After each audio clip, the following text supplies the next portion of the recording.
In today's video, I'm going to teach you Guide with Google and Webflow.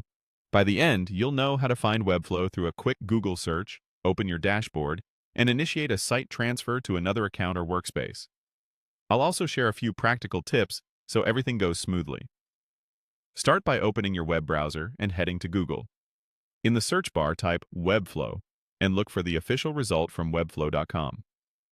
This is the safest and fastest way to land on the correct page, especially if you're working on a new device or haven't bookmarked the site yet.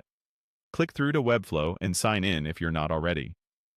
Using the correct account is important here because you'll need access to the project you want to transfer. Once you're in your Webflow dashboard, find the site you want to move. Each project card includes a small menu icon represented by 3 dots, sometimes called the overflow menu. Click that menu to reveal a list of actions for the selected site. This menu is the control center for common site tasks: duplicating, exporting, archiving, and, in our case, transferring.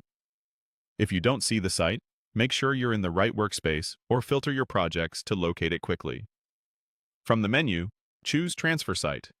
This opens the transfer flow, where you'll select the destination. Depending on your permissions, you may be able to send the project to another user or to a different workspace you have access to. Review the prompts carefully. Webflow may display notes about what moves and what doesn't. Generally, the project and its design assets go with the transfer, but billing, hosting, and custom domain connections do not automatically follow. Plan on reconnecting domains and setting up hosting on the destination side after the transfer completes. Before confirming, double-check the recipient or workspace and make sure they're ready to receive the project. The destination may need an available plan or the right permissions to accept it. If you see any warnings, such as restrictions tied to active hosting, follow the on-screen guidance.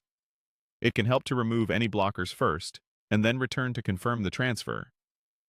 When you're confident everything looks right, proceed with the transfer and wait for the confirmation message. That's it. You've used Google to get to Webflow, opened the project menu, and started a site transfer with confidence.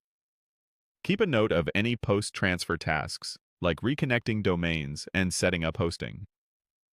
Thanks for watching, and feel free to replay any part of this guide as you work through your own transfer.